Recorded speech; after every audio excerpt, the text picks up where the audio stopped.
বিশ্বব্যাংকের মধ্যস্থতায় 1960 সালের সেপ্টেম্বরে করাচিতে ভারতের প্রধানমন্ত্রী জওহরলাল নেহেরু ও পাকিস্তানের প্রেসিডেন্ট আইয়ুব খানের মধ্যে সিন্ধু জল চুক্তি স্বাক্ষর হয়েছিল। চুক্তি অনুসারে সিন্ধু এবং তার দুই উপনদী বিতস্তা ও চন্দ্রভাগা জলের উপরে অধিকার ও কর্তৃত্ব থাকবে পাকিস্তানের। পহেলগাঁও জঙ্গি হামলার এফেক্ট। মঙ্গলবার নয়াদিল্লিতে ধাপে ধাপে বৈঠক হয়েছে। বিদেশ মন্ত্রকের তরফ থেকে একগুচ্ছ সিদ্ধান্তের কথা বলা হয়েছে। ভারত সিন্ধু জল চুক্তি স্থগিত করতেই দৃশ্যত মাথায় হাত পড়েছে পাকিস্তানের। পাকিস্তানকে ভাতে মারতেই সিন্ধু জল চুক্তি বাতিল বলেছেন বিশেষজ্ঞরাই। ঠিক কী সমস্যায় পড়বে পাকিস্তান? চুক্তি অনুসারে সিন্ধু এবং তার দুই উপনদী বিতস্তা ও চন্দ্রভাগার জলের উপরে অধিকাংশই অধিকার ও কর্তৃত্ব থাকবে পাকিস্তানের। অর্থাৎ সিন্ধু ও তার উপনদী শাখা নদীর জলের উপরে পাকিস্তানের অধিকার থাকবে 80%, ভারতের থাকবে 20%। ভারতের নিয়ন্ত্রণে থাকবে সিন্ধুর অন্য 3 উপনদী বিশাখা, শতদ্রু ও ইরাবতীর জলের উপর। এই চুক্তির অন্যতম শর্তই ছিল ভারত বা পাকিস্তান নিজেদের প্রয়োজনে ওই জল ব্যবহার করলেও কোনো অবস্থাতেই জল প্রবাহ আটকে রাখতে পারবে না। পাকিস্তানের দিকে যে 3টি নদী বয়ে গিয়েছে সেই নদীর জল মূলত ব্যবহার করতে পারবে ভারত। এই জলকে সংরক্ষণ করার অধিকার ভারতের সেভাবে নেই। উত্তরবঙ্গ বিশ্ববিদ্যালয়ের অধ্যাপক রঞ্জন রায়ের মতে, সিন্ধু জল চুক্তি স্থগিত করা হলে পাকিস্তানের 61% জনসংখ্যার প্রভাব পড়তে বাধ্য। যে এলাকা দিয়ে এই নদী গিয়েছে তা অন্তত পাকিস্তানের 80% কৃষি জমিকে উপকৃত করে। জল চুক্তি স্থগিত হওয়ায় কৃষিকাজ যেমন ব্যাহত হবে, তেমনি শহুরে এলাকা দিয়ে সিন্ধু ও তার শাখা নদী ও উপনদী এগিয়েছে, সেখানকার পানীয় প্রকল্প সংকটে পড়বে। দ্বিতীয়ত, পাকিস্তানের সিন্ধু অববাহিকায় জল বিদ্যুৎ কেন্দ্র ব্যাপকভাবে ব্যাহত হতে পারে। ব্যাপক বৈদ্যুতিক ঘাটতি দেখা যাবে বা ভালো অন্ধকারে ডুবে যেতে পারে পাকিস্তান। একদিকে জল সংকটের কারণে কৃষিকাজ হবে না, অন্যদিকে বৈদ্যুতিক পরিষেবা থমকে যাওয়ায় শিল্পাঞ্চলও মুখ থুবড়ে পড়বে।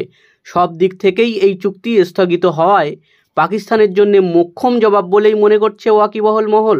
ইন্ডাস ওয়াটার ট্রিটি একটি অত্যন্ত গুরুত্বপূর্ণ রিসোর্স ডিপ্লোমেসির উদাহরণ, যা ইন্ডিয়া এবং পাকিস্তানের সম্পর্ককে শুরু দৃঢ় করার জন্য জওহরলাল নেহরুর তত্ত্বাবধানে 1960 সালে স্বাক্ষরিত হয়েছিল।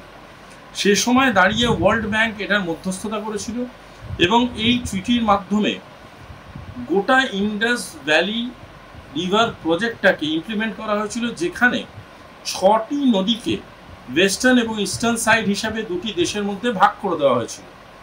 যেরকম পাকিস্তানের সাইডে তৎকালীন যে নদীগুলো গিয়েছিল তা হলো চেনাব, ইন্দাস এবং ঝেলাম।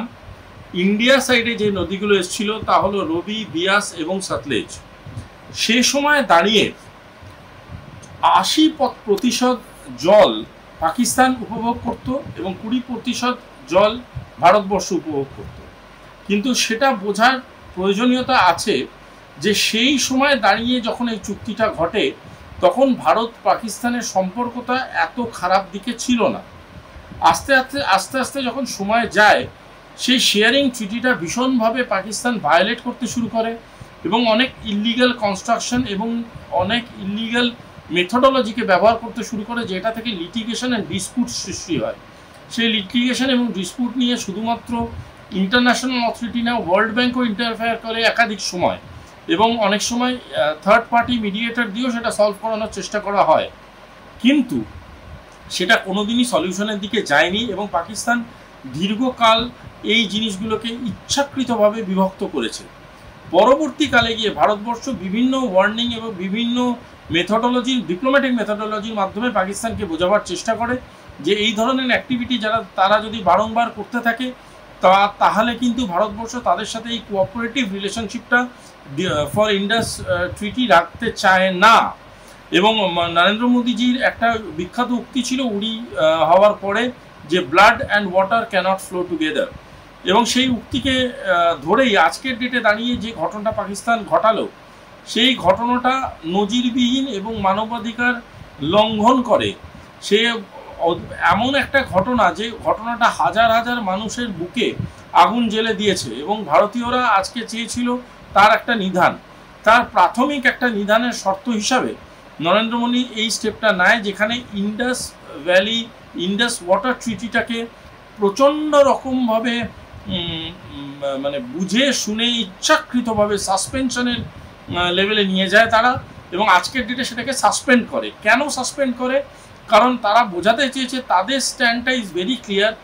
একদিক দিয়ে তুমি আমার সিভিলিয়ানসদের মারবে, অন্য দিক দিয়ে তোমাকে আমি ওয়াটার কোঅপারেশনের মাধ্যমে তোমাকে আমি ন্যাচারাল রিসোর্স আমি শেয়ার করতে থাকবো, এটা সম্ভব নয়। এবং এটার শর্ত হিসাবে যেইগুলো ট্রিটিগুলো ছিল, সেই ট্রিটিগুলো কোনোটাই ভারত আর মানতে চাইবে না। এবং আপাতপক্ষে যেটা দাঁড়াবে, পাকিস্তান প্রচণ্ড রকমভাবে জল সংকটে পড়বে। পাকিস্তানের ইকোনমিক অবস্থান এবং পাকিস্তানের ইকোনমিক যে ক্রাইসিসটা দিনকে দিন বেড়ে চলেছে, সেটা পাকিস্তানের সাধারণ জনতা এবং পাকিস্তানের সরকার সেটা খুব ভালো মতো জানে। আইএসআই এবং আর্মি যেটা দীর্ঘদিন ধরে চেয়েছিল যে একটা ভীষণভাবে ভারতকে আঘাত আনা, তারা আঘাত আনা সত্ত্বেও তারা এটা জানতো যে ভারত যদি এই ওয়াটার ট্রিটিটা থেকে কোনোভাবে বেরিয়ে আসে বা সাসপেন্ড করে, তাহলে কিন্তু তাদের যে জল সংকটটা তৈরি হবে সেটা থেকে বাঁচার উপায় তাদের হাতে নেই। এবং আজকের ডেটে দাঁড়িয়ে আমার ব্যক্তিগত ধারণা, যে কোনো পারমাণবিক আক্রমণে যতটা ক্ষয়ক্ষতি হয় তার থেকে অনেক গভীর এবং অনেক চিরস্থায়ী ক্ষয়ক্ষতি হতে পারে এই ইন্ডাস ট্রিটিটার সাসপেনশনে। এবং আজকের ডেটে যখন আমাদের মানুষরা এত কষ্ট পেয়েছে, আমাদের সাধারণ নাগরিকদের জাতি জেনে জেনে খুন করা হয়েছে, তখন এই ধরনের মন্তব্য, এই ধরনের ডিসিশন আমি স্বাগত জানাই। কারণ এটা পাকিস্তানের বোঝা উচিত, মানুষ বাঁচলে মানবাধিকার বাঁচবে, মানবাধিকার বাঁচলে মনুষ্যত্ব বোধ বাঁচবে। জানা যাচ্ছে বৃহস্পতিবারই পাকিস্তানের জাতীয় নিরাপদ কমিটির সঙ্গে বৈঠকে বসতে চলেছে সে দেশের প্রধানমন্ত্রী শেহবাজ শরীফ। বুধবার দফায় দফায় বৈঠকের পর ভারত যা সিদ্ধান্ত নিয়েছে, তাতে দুদেশের মধ্যে কূটনৈতিক সম্পর্ক তথা অর্থনৈতিক বিষয়টিও সরাসরিভাবে ধাক্কা খাবে। সেই বিষয়টি কিভাবে মোকাবিলা করা যায় তা নিয়ে ইতিমধ্যেই থরহরিকম্প অবস্থা পাকিস্তানের।